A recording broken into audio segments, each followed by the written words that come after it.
So, my dear friends, welcome back to the today's lesson. Today, you are going to learn two ways of expressions in English. There are two functions of English. Two functions can express language. There are two ways to express a sentence. Ways of expressing a sentence. What are the two ways of expressing a sentence I would like to give you? In a very short way, in a very easy method, I want to give you the analyze all these parts and everything. You know, a sentence has how many parts? Some people will say that it has only two parts, that is subject and predicate. It is true, subject and predicate is the two parts of a sentence. But in some people, some people they feel that there are triplets in a sentence. Triplets. What is meant by triplets? You know, three parts is called triplets. That is subject, verb, and object. Verb and object together is called predicate. Verb and object part, verb or complement part together is called predicate. Subject is separate. So here, if a sentence has these three parts, that is subject, verb, and an object, such sentences can be expressed in two ways. I think you might have heard about it. There are two ways of expressions, two ways of talking. One sentence, for example, if I speak, I learn English every day. I learn English every day is my sentence. This same sentence I said in this way, but my student, he or she says the same sentence, English is learnt every day by me. English is learnt by me every day. These two ways of expression, both sentence gets the same meaning. Two sentences get the same meaning.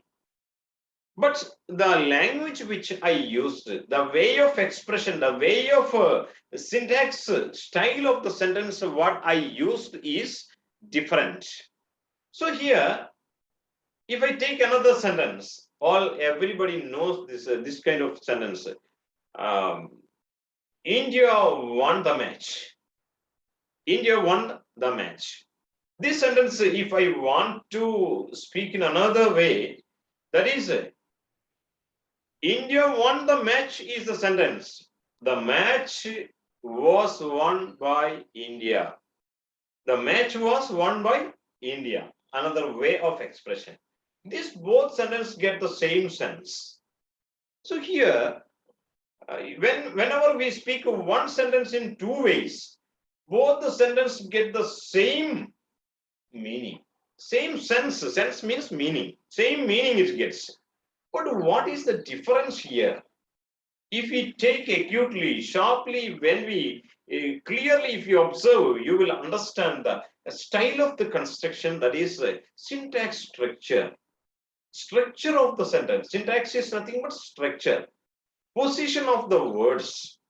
In one sentence, when I said, I learn grammar every day. I learn grammar every day. I learn English every day. Here, I is the subject. I is a person. I is a person. When person is used as a subject, person is used as a subject, it is called as active voice. The doer of the action. Who is the doer of the action here? I. I am a person. I am the doer of the action. I learn English. What is my work? Learning is my work. I learn English every day. So this learn is the verb and I is the subject.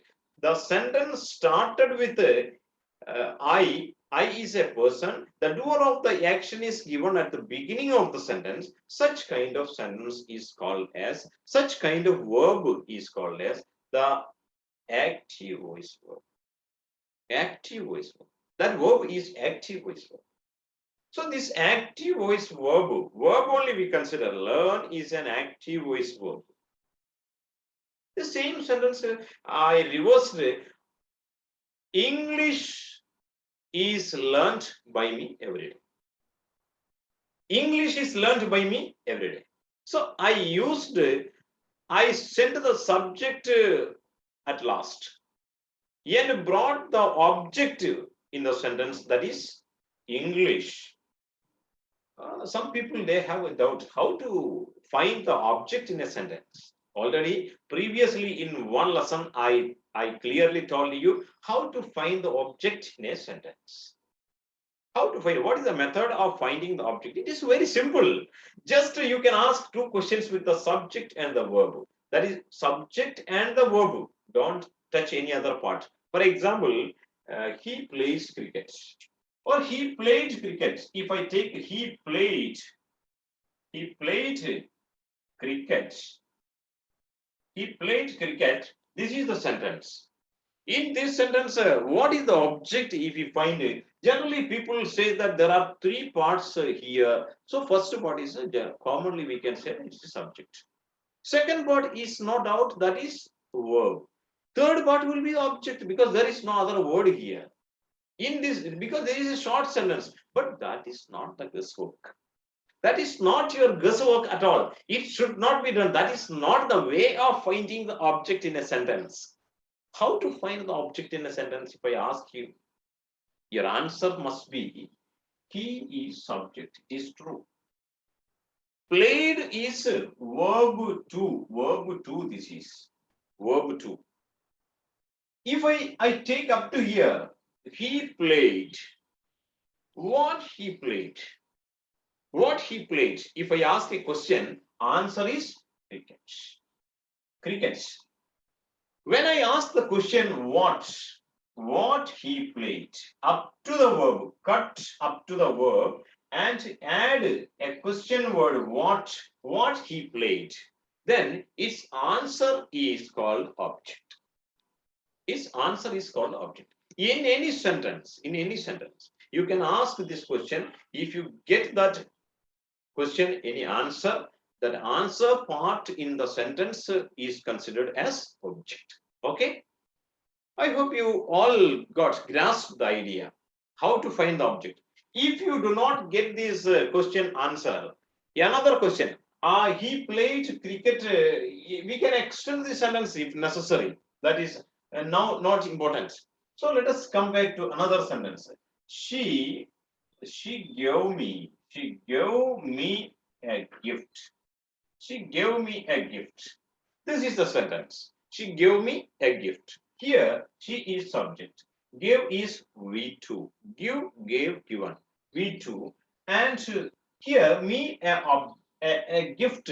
There are two more parts. So there is generally for the students a little bit of confusion. What should be the object in this sentence? So it is very simple. What I said, the same method you have to apply here. What is the verb here? Gave is the verb. Up to here. What she gave. What she gave. Answer is a gift. A gift. That answer part is called object. This answer part, what she gave, this is just an imaginary question. In your mind yourself, you have to ask this question. Don't ask directly to someone.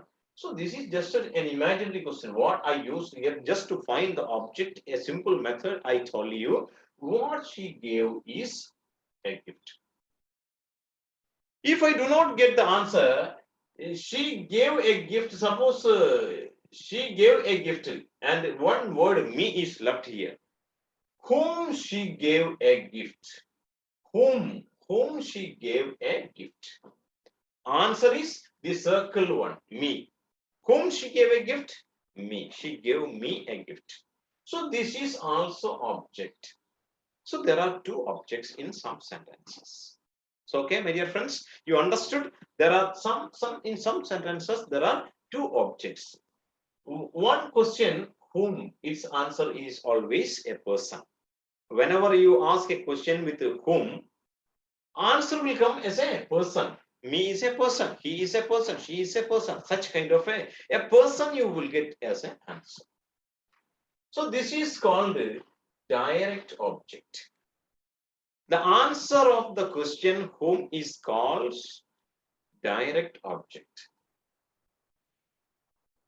The answer of the question what is called direct object. The answer of the question whom is called indirect object.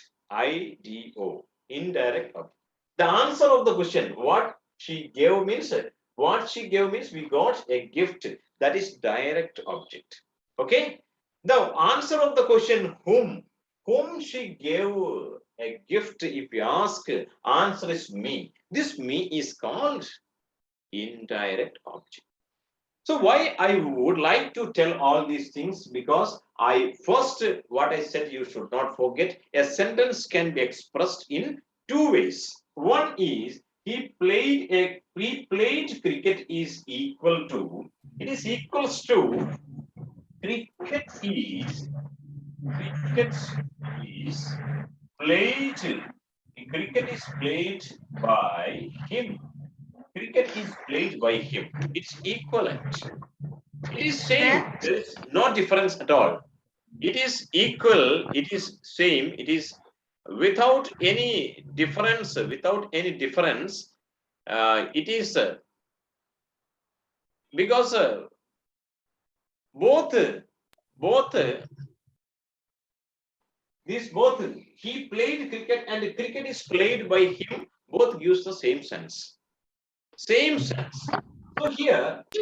Another thing, she gave me a gift is here. There are here also we can say the same. A gift, it is equals to a gift. A gift was given. A gift was given to me by her. By her. This is the construction. This sentence is equals to this one. But here you just understand it. Sentence one starts with the he. It's a person subject. Sentence two starts with the she. That is also a person. It's subject. Person pronouns. Yes, subject.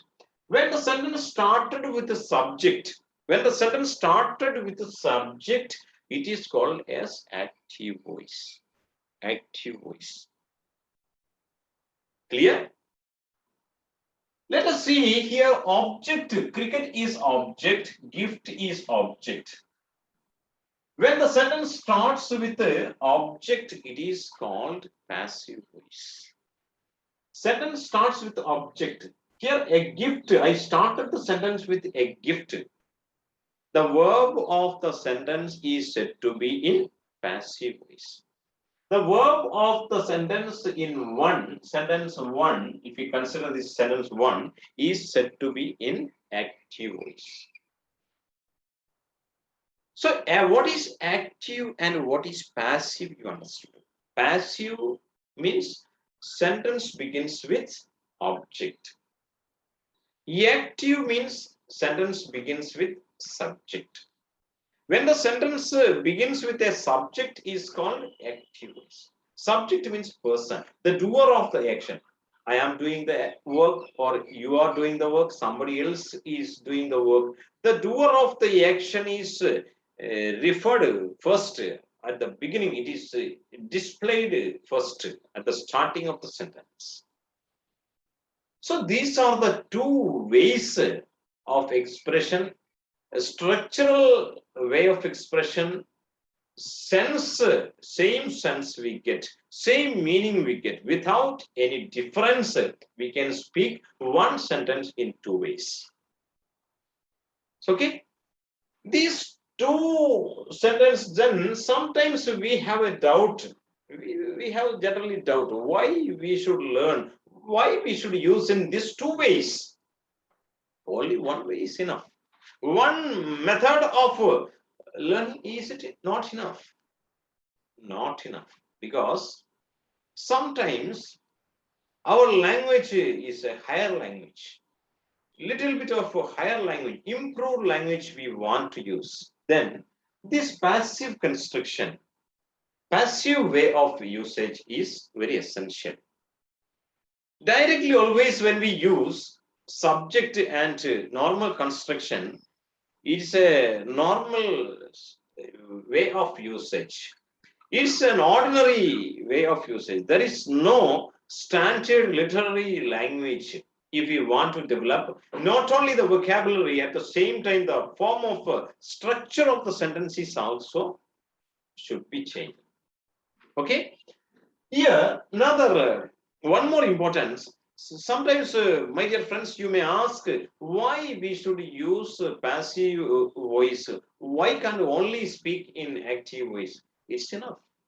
Only in active voice is enough. But the answer is what I said. But standard English, little bit of communication possible sometimes. And once we study all these things, you will automatically understand this is English is very easiest language, and either you can start a sentence with a subject or with an object.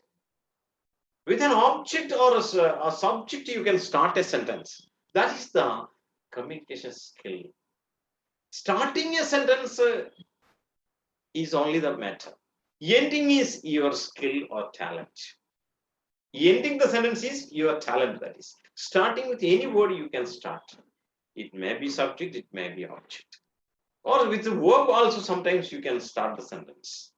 How to speak with only the verb? Come here, if I speak, come is a verb. Get out, if I speak, get is a verb. Sit down, if I speak, sit is a verb. So like that with the verb also, start the sentence with the verb. It's our talent. The word with what we start a sentence is our ability. Ending is a skill.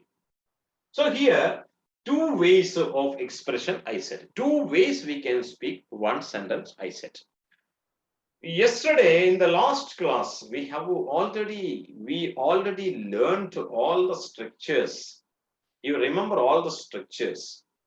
Here, what is the method I used? You all understood. How to find the object, you all understood.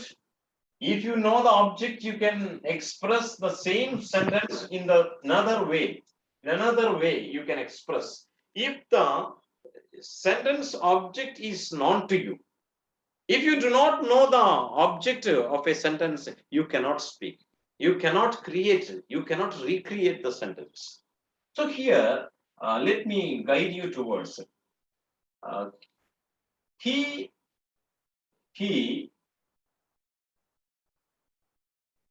listens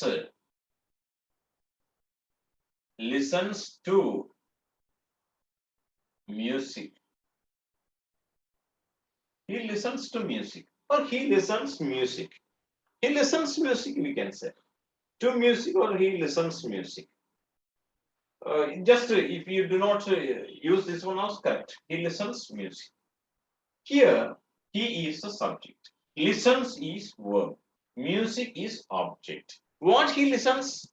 Music he listens. What he listens, if I ask, music is the answer. So music is the object. What kind of object is it? It's a direct object. Direct object. So there are two objects, direct object, indirect object. Direct object this is, because when we ask the question what he listens for, that answer is music. This same sentence, this music is the object, he is the subject, this is V1. Listens is a V1, listen, V1, listens also. Listened is V2. Okay. Here, first, let me take this one too. Object comes as a subject.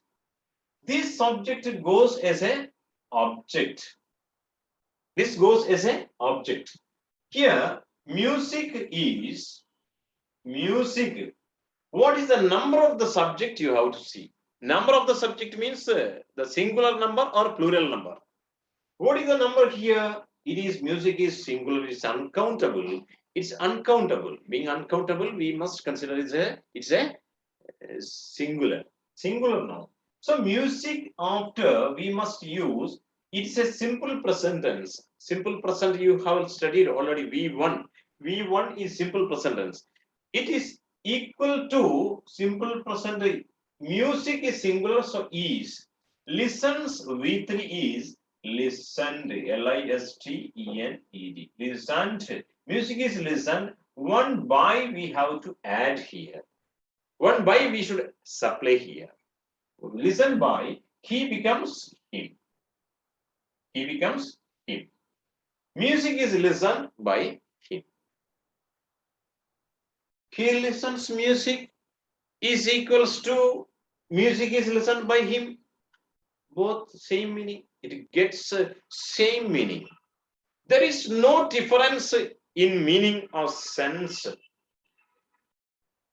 Grammatically, structurally, a little bit different.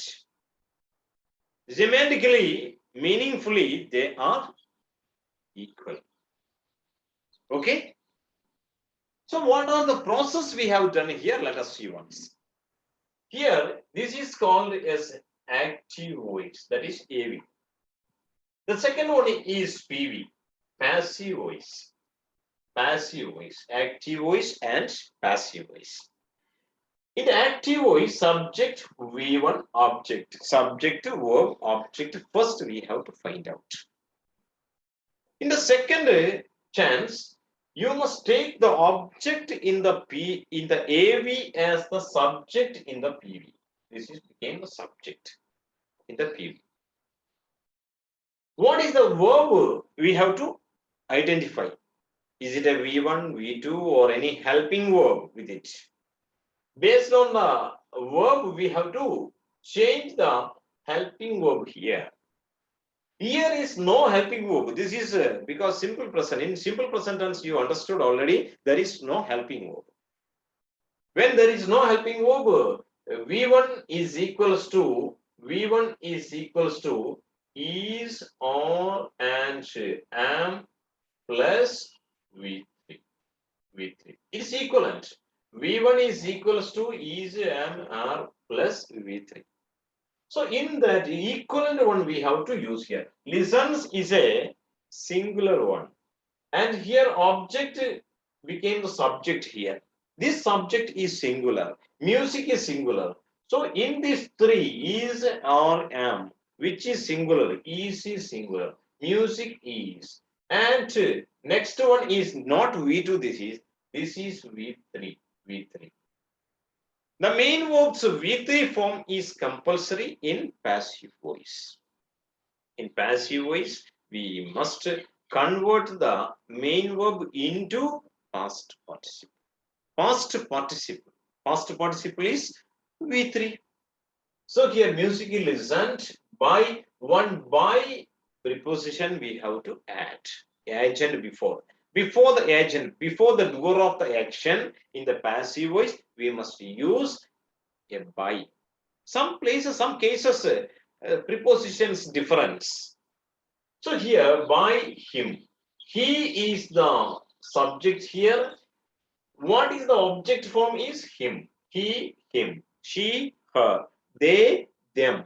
I, me. You, you. It comes like that. Subject form and object form. One is subject form, another is object form. So these are the changes. So in short, we can say that, in short, very, very simple way, I can write a structure here. That is subject. First, if we take the subject plus a circle, if I draw here, in this circle, just write the B forms. B I write here. B forms. B forms. What are the B forms? Do you know? Let me write the B forms here. First one is, or, am. Is, or, am are the B form. Next one I take as a was and were. Was and were. was, were. These two are the be forms. Another one is been. Being is the be form. Next one is been is also be form. The last one is be itself. Be itself. So, my dear friends, you understood what are the be forms? Subject I wrote here is, or, am, was, were, being, been, and be. After all these, just keeping a bracket and let me write the verb 3 written here. Verb 3. Third form of the verb. After all this, third form of the verb you have to use, and at the last there should be by plus object. By plus object. I hope you understood. So this is the structure of PV. Structure of PV. This is the structure of PV. Total structure of PV is given you here. How? Subject, already said object become the subject. This subject means the object in the active voice. The object in the active voice comes as a subject in the passive voice. This what I have given here is that this diagram shows the passive voice structure, total passive voice structures. All together I have combined here in single equation. Subject will be subject after is or am plus V3 by object. Here, this you have to notice what is the verb form, what is the main verb, what is the tense of the verb you have to observe. First, you should observe the tense of the verb. First, identify the subject, verb, object. Okay. The next step is object becomes the subject becomes the object. What is the main verb you have to see? The main verb, if it is present, is or am we will use. Is or am you have to use. Okay? If there is a past, that is, for example, V2 is there. V2 comes, you have to use was or were. If there is any ing form is given, you must use ing form is given, being should be used. When you convert the sentence into PV, if the given sentence contains an ing form, ing form is given, then what is your step? You have to you should use being plus V3.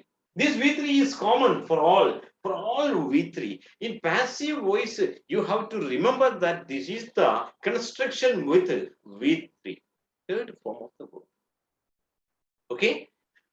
And then next, what about this been? If it is have, has, or had. Have, has, had. These three words, have, has, had, generally used in perfect tenses. Present perfect, past perfect, and future perfect. These three only have, has, had. Yesterday, I sent you the structures of all the tenses, all you have to learn very clearly. Then you can get this all very easily, simple, in an easy method. The next one is, been, what I said is, it is used always with the sentence which consists have, has, and had. Have, has, and had. Have been, has been, had been, plus with. Have been packed, has been taken, had been watched, had been ridden, has been driven, etc. In this way it comes to answer. What about being? Being is being listened, is being worked, as was being attended, was being attended. In this way, this being is used. V3 is common for all the tenses. All the tenses. Only main verb is always V3 in passive form. In passive voice, verb 3 is used as the main verb. Okay. Last year B is given. This B is used with modal auxiliary verbs. What are the modal auxiliary verbs? Would, could, can, may, might, must, used to, ought to. These are modal auxiliary verbs. With all the modal auxiliary. For example, if in a given sentence there is a would be given, should be given, should be taken, should be eaten. In this way, can, if it is can is there in the sentence, can be you have to do. Can be taken, can be attended, can be written, can be read, etc. So all the auxiliary, all the modal auxiliary verbs, as it is what is given the same modal auxiliary we use again in the VB construction and use the V3 last form, that is a third form of the verb, that is past participle. Okay. This is after completion of all these, just if you remember all these structures, I want to make you familiar. 2 to 3 steps more I would like to give before you. What are the steps when we change a AV into passive, AV into PV? What are the steps we have to remember? I would like to remind you once again. Just let us recapitulate once again. First, you must find the subject, verb, and object in the given sentence. Identify the subject, verb, and object in the given sentence. If there is an object, the sentence can be transformed into passive voice. Possible. We can express the same sentence into another way, that is passive voice. And next step is object we have to bring as a subject. Subject will go as an object.